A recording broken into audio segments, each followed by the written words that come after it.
Hey, this is your Athens, Georgia Tiny Weather Girl. I'm here tonight to talk with you about the weather and about this thing called ENSO, ENSO, and this is a global weather pattern that everybody's talking about right now. There's a lot of discourse online about it. No matter if you're a farmer, if you are a van dweller, like everyone's talking about it because there's potential effects on the weather, and you have to be prepared for these things. So there's a lot of energy going online about this right now, and I wanted to try and I've kind of held off on making a video on it because it's honestly, it's not, it's kind of a little bit of a complex thing to describe. And it's something that we, in recorded history of weather, we have not experienced what's happening right now. So that's not to like set everybody off and alarm you that like, oh my God, we're going to have it's going to be, parts of the country are going to have some pretty wild weather, more than likely. But I don't think it's going to be this like global catastrophe where like the whole world, goes through like massive blizzards everywhere. It's not going to be like that. All right, so it's kind of complex here, but we're basically we're talking about La Nina and El Nino pattern. We're talking about the temperature of the Eastern Pacific tropical ocean. So if you look here to my left, right over there and kind of down, in this area here, I don't have my annotator up on screen. I don't know if you can see my mouse. You probably can't see my mouse right now, which is unfortunate. So, but you can see this dark red splotch kind of right there at the equator line, and it kind of gets intense over towards the western part of South America. So that's your Eastern Pacific tropical ocean. And so what that red is showing us is that there is a increase in temperature in that tropical ocean there. So when you have an increase in temperature in that Eastern Pacific tropical ocean, we call that an El Nino weather pattern. And so El Nino affects weather, not just in South America, North America, it affects weather all over. And then likewise, conversely, if this splotch of red was, blue, then we would be in a La Nina pattern, which is kind of a whole different thing. And it affects weather in a very different way for everybody. We've been experiencing a La Nina weather pattern for quite a bit, like the last year or so. And so we've gradually seen it shift from La Nina to El Nino this summer. And right now, you can see this is a current, as in August view of the current Eastern Pacific oceanic temperature. And what this is not really showing you very clearly here is that the dark red areas there, that's showing a plus 4 Celsius temperature increase in that Pacific Ocean over there. And that is significant. And you're thinking, well, whoop-de-doo, like you can barely feel 4 degrees, in your bathtub difference. It's and you're right, you can't. But like it has major impacts because weather is very sensitive to things like that. So when you have a warmer Eastern Pacific Ocean, you got to think of it in terms of like hot air rises, and that moisture and warm air rises up, and that's what creates storms. Like we're creating thunderstorms and things happen from that.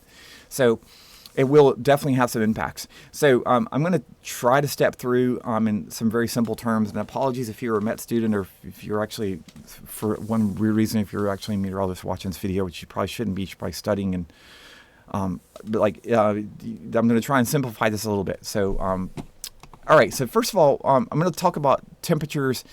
And again, not again, I haven't really explained this yet. Like the last big El Ninos we have was like 1982 to 1983. And then the Eastern Pacific oceanic temperature was around 2 degrees above normal. And that was considered a very strong El Nino. We're at 4 degrees above normal right now. So that's double what a strong El Nino condition would be like. So we've never experienced I'm sure the world has experienced it before, but like in recorded weather history, it's something we have not encountered. So it's something that a lot of us don't know what's going to happen. We don't know how it's going to affect. I believe that there's going to be some chaos involved in this, and I think that that's something that we can kind of lean on going forward. That we don't know what's going to happen, and I don't think this is going to be a widespread. Everybody's going to get blizzards or whatever. I don't think I know that's not what we're talking about. It's going to happen. But it's going to cause some chaos in the weather, and it's going to be hard to predict what's going to happen. Even like seasoned, old hat, gray hair meteorologists don't know what's going to happen. But we have an idea. So let's talk about what the ideas look like. So that we're looking at right now, this is a gradient. And again, I'm not making any projections here. Nobody's making forecasts at all. This is not what this is. This is showing what typically you might expect in a El Nino weather pattern, like regarding temperatures in different parts of the country. And so I'm going to kind of focus mostly on the southeast. So in the November to January range, which is this, let me see if I can scroll up a little bit so you can see the word. So this November to January panel right here. So this is showing kind of like the average temperature expectation, whether it's going to be below or above normal. Above normal is red and below is blue. So you can see there in the northern plains, there's a lot of red there, so you can expect to get a little warmer if you're up in that area of the country. Here in the southeast, we don't really have any impacts, so it's going to be kind of average for us in the fall as far as temperatures go. So we expect, basically we'll, continue seeing some warm temperatures for us, September into in October we'll start seeing some cooler temperatures, and usually by late November we start getting some nice crisp 30-degree nighttime temperatures and so on. So we're going to have kind of an average temperature projection for November through January. So if we now increase that kind of that into the next period of December to February, again here in the southeast we don't really see much of a difference for us here in the Athens, Georgia area. If you go further down to Panhandle, you start to see a little bit of cool down happening, and that's important because we're going to see more of that. So that's December through February. Now I'm going to scroll down a little bit. We're going to look January through March, and you're going to see quite a stark difference. And this is where our El Nino and strong El Nino patterns come in to affect us more. So again, this fall is going to be somewhat normal for us based on kind of general temp. That's not to say we don't get a cold blast in December. We might get a cold snap in November. It's possible. Again, chaos. You never really know. I'm pointing at the screen, which you cannot see, and it's unfortunate. I wish I had my annotator that I could show you this stuff, but Shogunite. Okay, so you can see here in the southeast, the January through March, that we are in a dark blue, so that we could have periods of extreme cold January through March. So we could get some cold blasts, and it's more likely that we would get some very cold weather in the southeast this coming winter, January into March, than usual. So that's important to know and important to plan ahead for. That you've start, you've got several months to go, but start thinking ahead about making sure all your plumbing is properly insulated and doing all the things you can do to make sure your house is good and insulated and ready to go. And then we skip forward one more month. That's February through April. Again, we see a more widespread dispersal of colder than average temperatures across the southern tier of these states. Now, does this deep blue mean that we're going to have freezing temperatures all the time? No, it does not. This is just saying that there's an increased chance that we will have extreme cold at some point in this time frame. So this is not saying that we're going to have extreme cold January through March. I want to emphasize that again. This is not saying that we're going to have extreme cold the whole time. So during that time, we might have some warm-ups a little bit here and there. But in general, we can expect colder temperatures during this time, during a very strong El Nino. And again, we're talking about a strong times two. So we don't really know what this is going to look like, but this is what history has shown us in the past for strong El Niños. Okay, so this is the temperature gradients. Let's talk about now. This is a little bit kind of zoomed in for the southeast. We just looked at this, so I'm not going to go over it again. So I'm going to show now, this is the precipitation anomaly for an El Nino, a strong El Nino pattern for the whole country. But again, we're kind of be looking at the southeast. Now, this is showing some data. We have strong El Niños from 2002 to 2003, 97, 98, and going back to the one I mentioned before, 1982 and 83. I kind of remember that 82, 83 period because we did have that year, and I think it was Snow Jam 83 in Atlanta, my grandma lived in Atlanta, so my brothers and we were going back and forth from Athens to Atlanta a bunch, and so I remember Snow Jam '83. There's a lot of discourse and talk about it, and pictures and stuff from that. So now I'm jumping ahead of myself because it makes it sound like, are we going to have like blizzards and snow all the time on account of this thing? Chances are we're not going to be seeing widespread snow in the southeast during a very strong El Nino.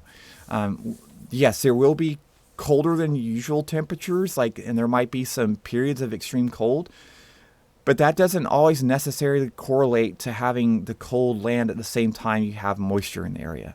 So that's just an important consideration. Like when you're looking at these maps, you can't just lay them on top of each other and say, oh, we're going to have snow like crazy this winter. We don't know that. And I would say that we're probably going to have, average to slightly above average chances of cold.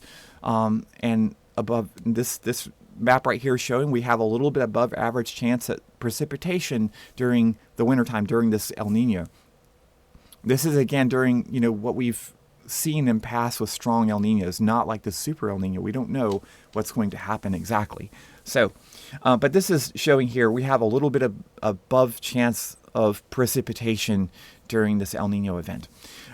So for that, again, as I just kind of keep hammering home here, you can't simplify these maps and say, oh, because we have one map that says we've got, extreme cold and the other increased precipitation that equals snow. It's not going to happen. More than likely, we will have increased chances of cold rain.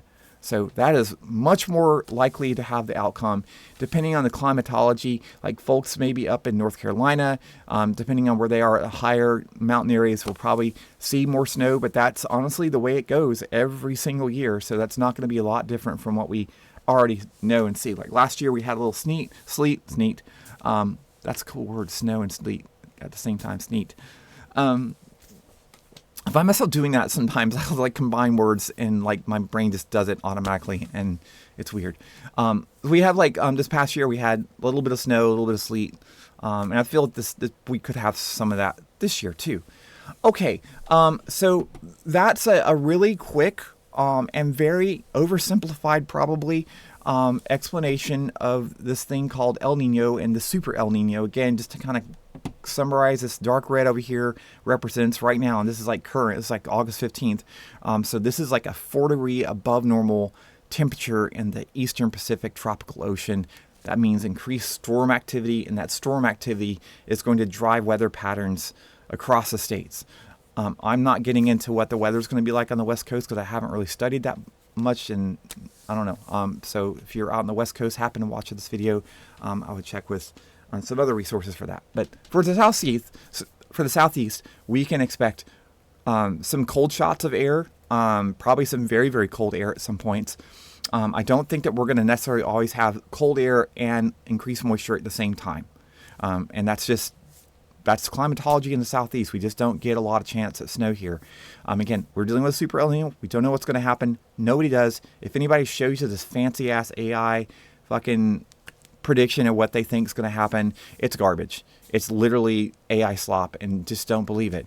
I think right now chaos is going to rule the day, and when crazy weather happens, it's going to be crazy extreme. Where it sets up, we just don't know. It might not set up too. That's a possibility with chaos theory. It may not. It may be pretty tame from what we're used to, but I would prepare for the worst. So this is a good time to start thinking ahead, especially here if you live in the South, because you're going to have cold air more than likely with this event, with a strong El Nino and with Super El Nino. I mean, it's likely that you're going to have cold air at some point. So make sure your house is well insulated. If you've got some drafty areas, make sure and get those taken care of. Making sure your heater and your air conditioning unit and all that is in good condition. And I mean, we know the rush last year with the snow event that we thought we were going to be out, without power for a week or two, and there's a mad rush on supplies at stores. Now is the time to get supplies. Don't wait until the last minute. If you wait until the last minute, nothing's going to be available, and that's our fault. Okay, so that's basically it. So that's a quick look at the El Nino pattern. I've kind of held off on making any comments about this yet because again, it is complicated and it's developing, and there's nothing to go on. We've never had an El Nino as strong as this one before. So anyway, I hope that's helpful for you. I'll see if I can write up a text post version of what I've communicated here, but for now, this is a video version. And yeah, if you have any questions, feel free to let me know. I don't always check the comments as frequently as I'd like to on my YouTube channel, but like, please come on to our Reddit channel. That's reddit.com/r/AthensGA weather. So that's our subreddit there, and I'm pretty active there. So if you have any questions, you want to chit chat about stuff, that would be a place to do it. All right, we'll talk to you on the next video. And until then, stay cool and enjoy the coming less humidity and hopefully some lower temperatures this coming week. Talk to you soon. Bye-bye.